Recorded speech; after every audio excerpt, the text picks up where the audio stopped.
السلام عليكم، عاملين ايه؟ يا رب تكونوا بخير وافضل حال. اخدنا قبل كده المؤنث. تمام. وقلت لكم ان المؤنث بينفع مع المفرد المذكر، بينفع مع المفرد، ايوه المؤنث والمذكر، وبينفع مع الجمع. هناخد الجمع النهارده بالشواذ بتاعته. صلوا على النبي. اول حاجه، ان انا لما اجي جمع الاسماء، قالك هو في الغالب لما باجي اجمع الاسماء، تمام، بحط اس او اكس. ده كده علامات الجمع، بس الجمع اللي هو المنتظم. زي ما اقول مثلا ايه، انامي، انامي اصبح ضمير. وانت بتجمع ما تنساش تغير الارتيكل، يعني تبقى دي وهكذا. تمام. طيب، قالك بس احنا عندنا استثناءات اللي هي شواذ. الاسم المنتهي بالاو ده، وانا عاوزه اجمعه، هحط له اكس. خلي بالك اكس، مش اس. تمام. يعني لما اجي اقول مثلا ايه، طابلو هحط لها اكس.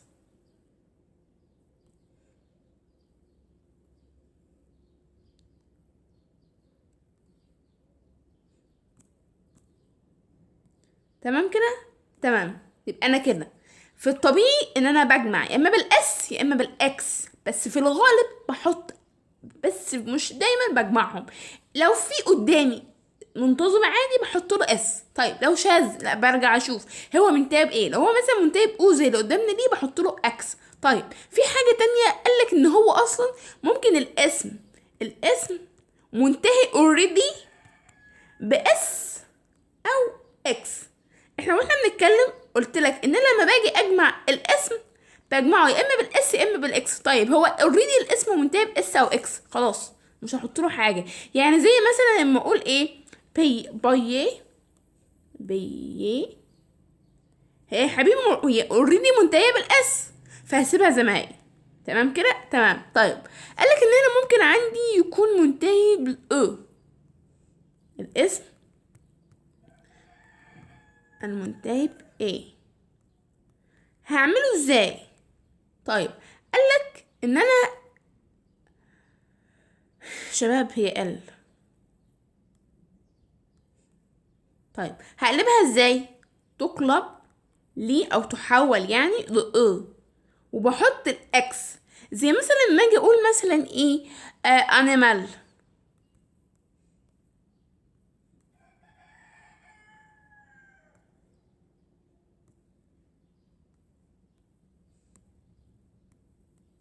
بحولها، تحول لي، هحط الاكس بقى، هغيرها واحط الاكس، فهتبقى ايه؟ ما شاء الله. ال تمام كده. تمام. طيب، ال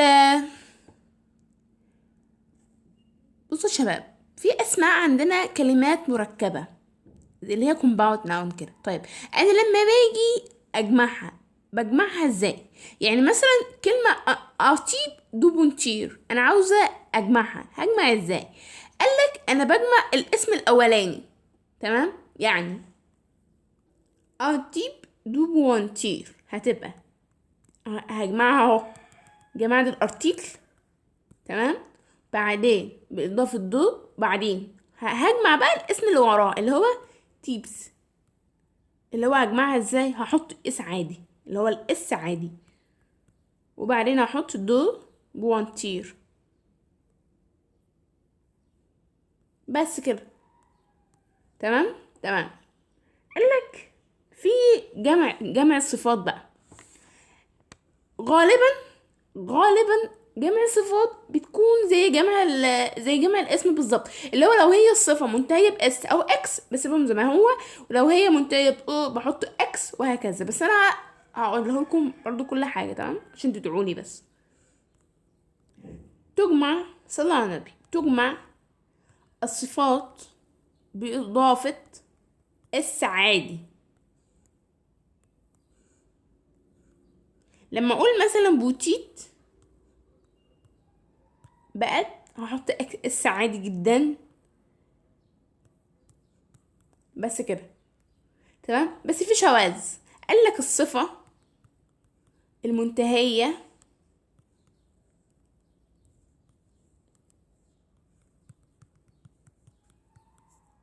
ب او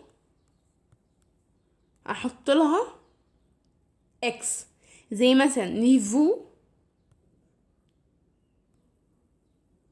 هحط لها اكس فتبقى نيفو باضافة الاكس، اصبحت كده، تمام. طيب الصفة المنتهية ب الاس او الاكس ما بغيرهاش،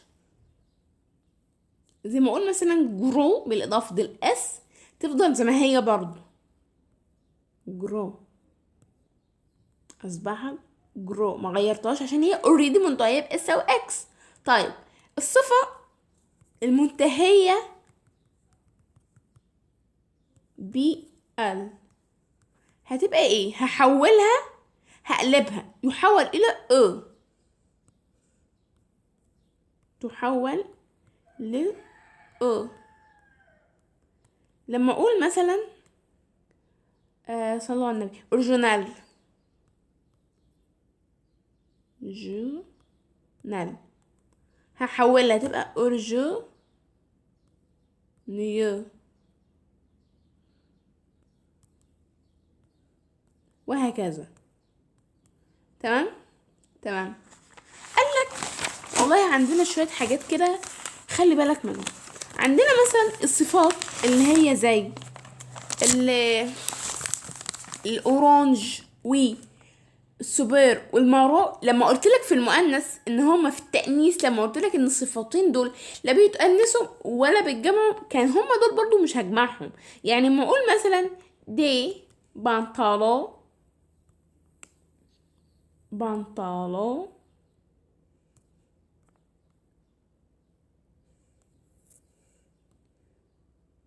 بنطلون، تمام، دي بنطلون مارو. الله، طب ايه؟ طيب يعني احنا عندنا دي بندرو جامع اصلا، طب ليه ما حطيتلهاش اس؟ قالك لا دول ما بيتجمعوش، يعني ما بحطلهمش اس. طيب الصفات اللي هي البلو والفو بحط لها الصفات اللي هي فو، شباب خلوا بالكم من دي جامد، وبلو بحط لها اس، اس مش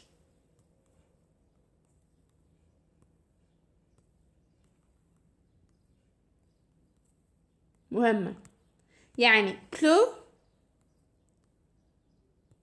اس وليس اكس، تمام. تمام. قالك ال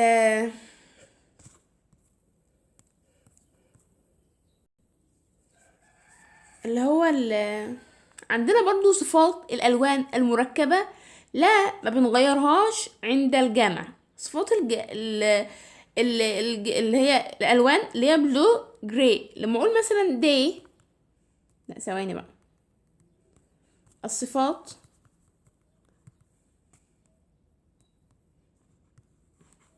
المركبة عند الجمع بتصرف فيها ازاي؟ قالك صلوا على النبي يا شباب، صلوا على النبي. زي مثلا، بس لا تغير عند الجمع، زي مثلا فونس، كلير، ماري. لما اقول مثلا دي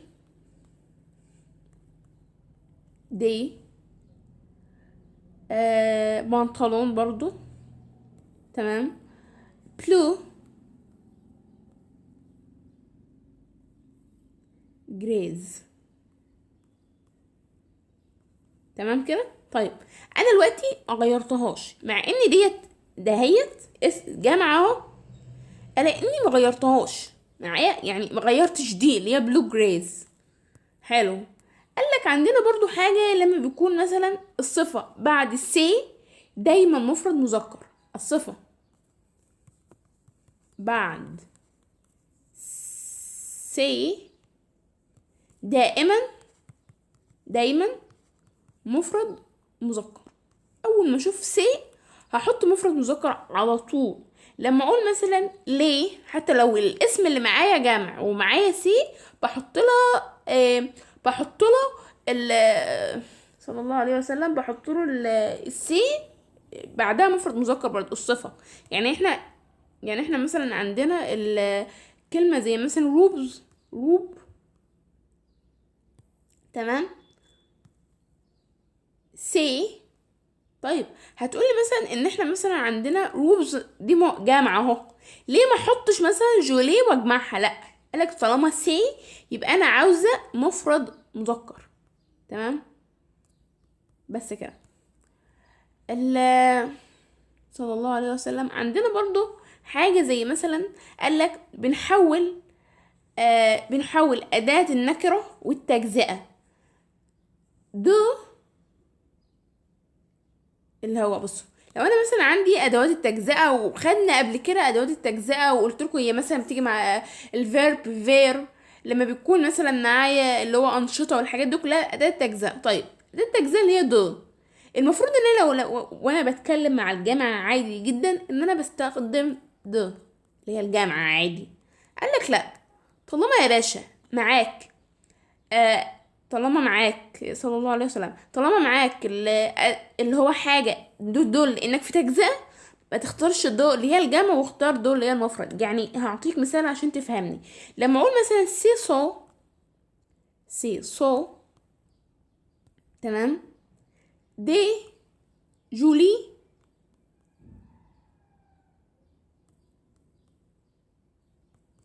تمام، روبز. تمام.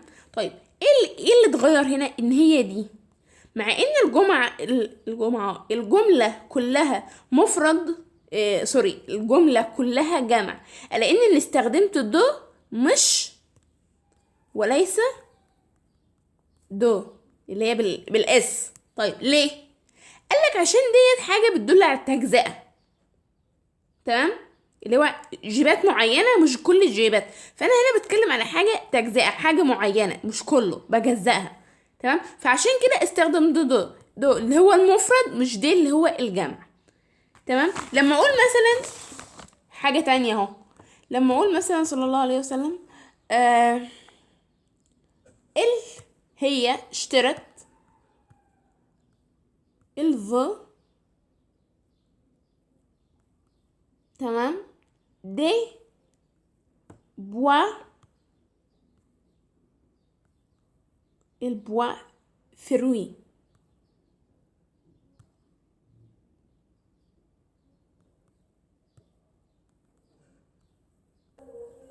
المهم يا شباب، الفو دو بوا فروي. طيب فو هو يبيع مش يشتري اشتري، عشان بس انا قلت هي بتشتري، لا هي بتبيع، معنى الجمله ترجمه الجمله يعني. طيب قالك ان احنا هنا مع ان الجمله اللي هو بوا فروي دي كده جمع، لان انا استخدم دو اللي هي مش المفرد بقى، لا هي التجزئه.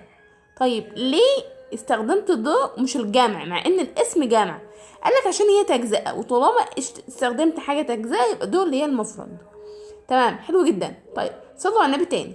قالك طول ما انتوا قاعدين صلوا على النبي، طول ما انتوا بتذاكروا صلوا على النبي، طول ما انتوا ماشيين صلوا. بصوا، اللهم صل وسلم وزد وبارك على سيدنا محمد، يعني على طول.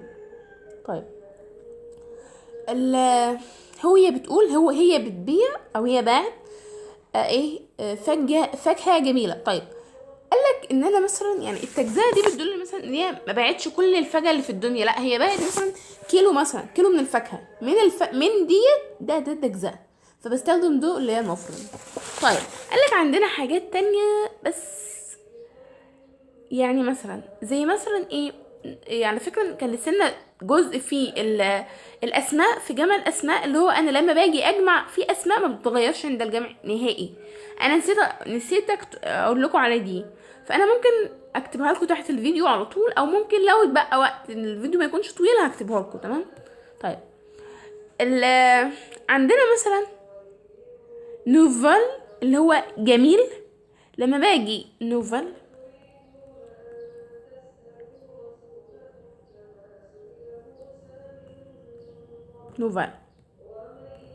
لما باجي اجمعها بتبقى نوفو.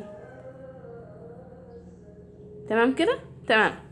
طيب عندنا برضو بل تكون بو اللي هو جميل.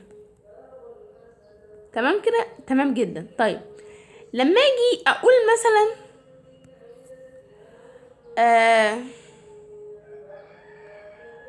لما اجي مثلا اقول ايه لو نوفل اوتيل، انا عايز اجمع دي، هجمعها ازاي؟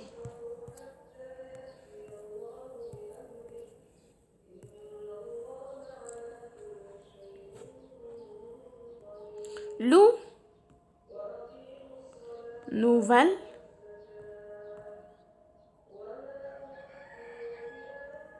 تمام اوتيل.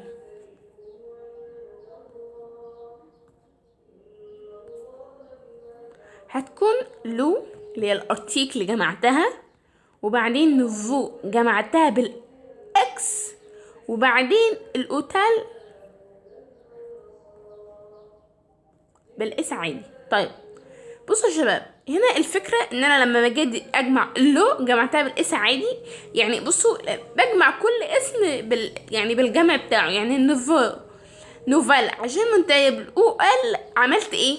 شلت الاو ال وحطيت الاو وحطيت الاكس. طيب الاوتيل، لا الاوتيل عادي، حطيت الاس بس. هو بيتكلم في الحته دي بس كده. دي كده الجمع. هنعمل دلوقتي ايه؟ هناخد المقارنه.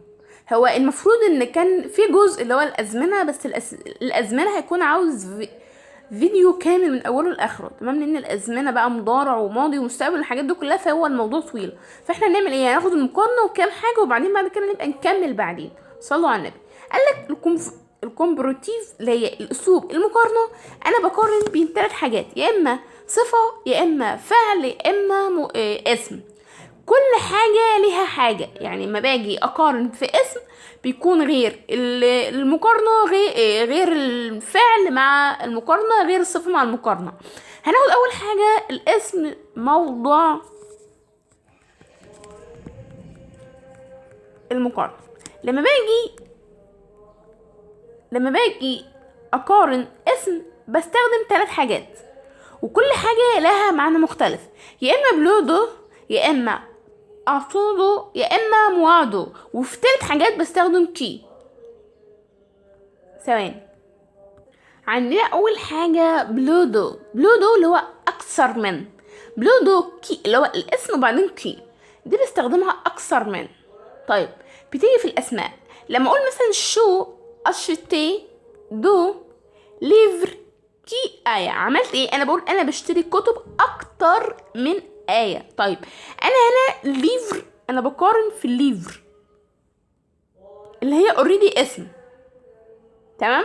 طيب طالما استخدمت ليفر اللي هي الاسم، استخدمت معاه بلو واستخدمت ك بعد الاسم.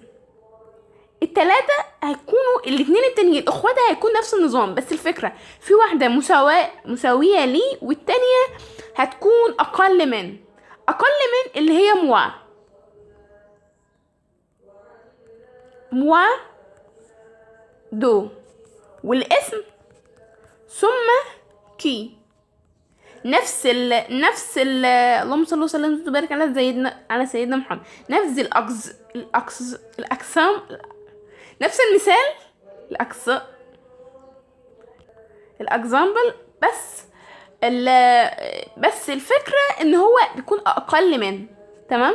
يعني مثلا زي ما اقول مثلا ايه، جو مونجي موا دوفروي كي ما سوار. انا مش عارفه مالي. جو مونجي موا دوفروي كي ما سوار، اللي هو انا باكل اكل اقل من لاختي مثلا او اخويا او اي شخص اللي انا هجيبه يعني. طيب هنا استخدمت موادو. استنى لما اكتب لكم المثال. جي مونجي موادو فروي كيما سوا. هنا ايه؟ انا باكل فاكهه اقل من. فهنا فروي ديت الاسم اللي انا بقارن بيه اللي هو الاسم. تمام. فهنا استخدمت موادو اللي هو اقل من. وعندنا اودودو هي نفسها برضه بس هي مساويه ليه. عندنا الفعل بقى المقارنه مع الفعل. قالك المقارنه مع الفعل احنا خلي بالكم ان احنا كنا بنجيب الاسم ونحطه بين الموادو او الكو. قالك لا، في الفعل انا هسبق الفعل الاول. يعني هجيب الفيرب،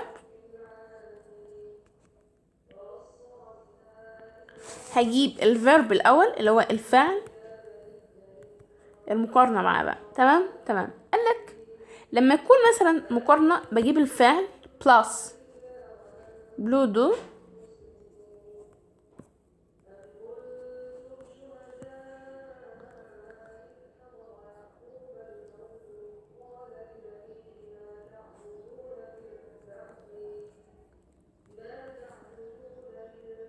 طيب الفعل بيكون فعل في الاول زائد بلوج ك اللي هو اكتر من. يعني مثلا لما اقول مثلا ايه جو مونجي تمام بلوج ك موا امي. جو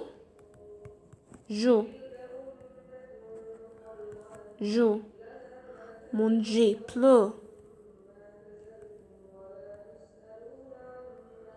بلو ك. تمام. اي حاجه زي موا امي صلى الله عليه وسلم. طيب هنا استخدمت الفيرب الاول وبعدين بلوكو.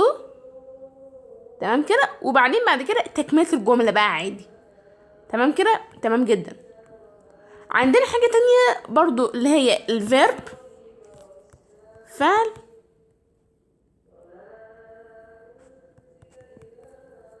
دو ك اللي هي مساوي لي.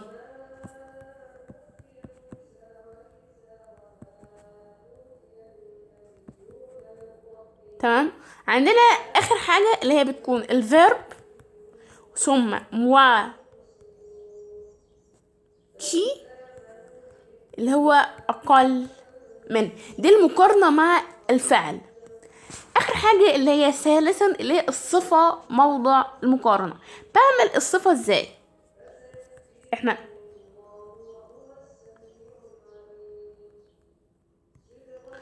عملنا الاسم واخدنا الفعل لسنا الصفه. قالك بلو او الحاجه اللي انا هقارن بيها يعني ثم الصفه وبعدين كي. تمام كده اللي هو اكتر من. لما اقول مثلا منى اي بلو انتليجنت كي ساره. منى اذكى من ساره. بالظبط كده اللي هي منى وبعدين بلو. جبت الصفه في النص نفسها. بس هنا بستخدم السي في المساواه. وعندنا موا اللي هو اقل. هنا برضو اللي هو الصفة. تمام. ثم بحط القي يعني بحط البلاس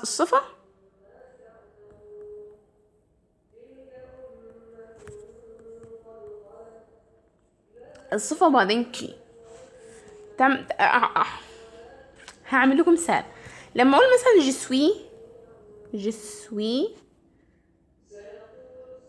جسوي aussi. تمام. رابط كي موا امي بقى. تمام. انا بكون يعني فاهمين اللي هو نفس الصفه مساويين لبعض. خلي بالك انا عملت ايه؟ حطيت الاسي اللي هي صفه المقارنه اللي انا المقارنه بتاعتي بعدين الصفه هيت. تمام. وبعدين استخدمت ك ورا الصفه وبعدين الاسم عادي. طيب بس كده دي اللي هي الصفه. قالك يا شباب ان الصفة موضع المقارنة تتغير حسب النوع وعدد الفاعل. يعني مثلا اما اقول الصفة بتتغير لان هي صفة اصلا بتكون جاية يا اما بتصف برنو اللي هو الضمير او النوع اللي هو الاسم. فطالما انا جاي اصف حاجة، فانا طالما انت جاي معايا انا هغيرك على حسبي، على حسب انا عاوز ايه. يعني مثلا لما اقول مثلا ايه لا روب،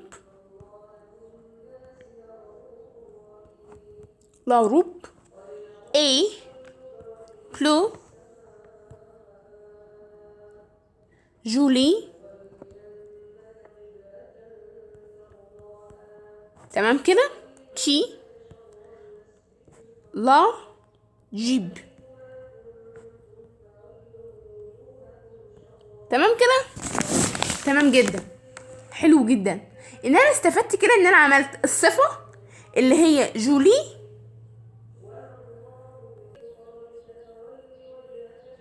مساكوا فل. انا لاحظت ان الفيديو كان مقفول اصلا.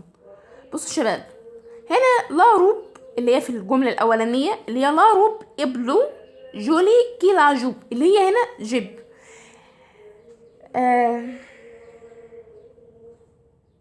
لا روب ابلو جولي كي لا جيب. طيب هنا هي مفرد مؤنث عادي، تمام، فاستخدمت الصفة بتاعتي مفرد مؤنث عادي عادي برضو. لكن هنا الدنيا اتغيرت جدا. ليه اتغيرت؟ عشان معايا سي. طالما حطيت سي اللي هي دهيت